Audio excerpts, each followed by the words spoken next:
Thank you, Stu. Ladies and gentlemen, like I tell you right off the bat, that women are impossible to please.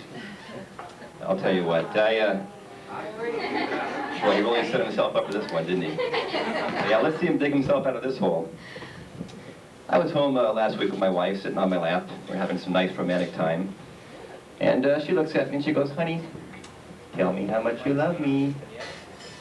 And I said, "Honey, I love you more than all the sand and all the oceans and all the world." And she said, "Is that all?" So I tried to keep the moment going, and I pushed. I said, "Honey, I love you more than all the stars and all the solar systems and all the universe." She looked out the window and said, "There's not that many stars out there." So I'm starting to get a little bit angry now. I say, "Honey, I love you more than all the blood vessels that are swelling up on my neck right now." She said, "Oh boy, you really do love me, don't you?" But you know, I guess women, they have a couple of kids, they don't feel quite sure about themselves anymore, and they look to their husbands for, you know, a reinforcement of their self-esteem. And that's where we as men we fail. We fall right on our faces. And I got to tell you, I failed bad this last weekend. I was reading the newspaper in that same lounge chair, and my wife came up and she said, she asked the rhetorical question, "If I die, will you remarry?" So I said, "Yeah, probably." And she came back a couple minutes later. She wasn't quite as happy this time, and she said, "Well, if you get remarried, do you think you'll live in this house?" And I said, "Well, yeah, probably. You know, we just refinanced it. It's a nice neighborhood. Why not?" So this time she came back, and there was no honey. She just said, "And I suppose she's going to drive my car too." I said, "Well, we just paid the whole thing off. It's a good car. You know how you take a hit when you lose a car, when you sell a car." And so she goes, "And I guess she'll use my golf clubs too, won't she?" I said, "No, honey, she will not use your golf clubs." He said, "Oh, well, why not?" And I said, "Well, she's left-handed, that's why." So anyway, my wife's favorite analysis here is, why did God make women beautiful and stupid?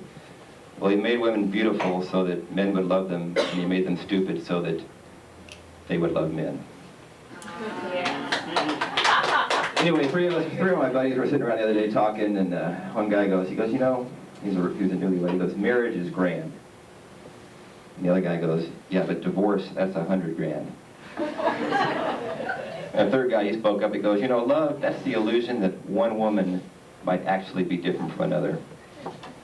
We told him, "Get the hell out of here, that's way too deep for us."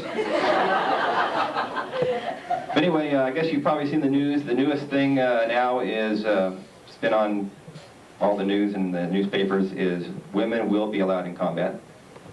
And I think that's a good idea, but I think they should take it one step further. I think they should only allow recently divorced women in combat. Now think about this. I mean, this would be a force that has been unmatched by any nation, of all nations. I mean, can you imagine a platoon of recently divorced women? RDWs is what they call it. They crest the hill, and on the other side is a platoon of men. Now, in this case, I think I would actually feel sorry for the enemy. Of course, the other side, they probably figure out this new force, this power force, and they also would do the same thing. They'd have a platoon of recently divorced women, and if the two met at the top of the crest of the hill, I don't think they'd fight. You know, I think they'd look at each other and they'd go, they'd probably call Oprah Winfrey in and Phil Donahue. They'd sit have a big dialogue, they'd get the whole thing solved, and then we couldn't have a war.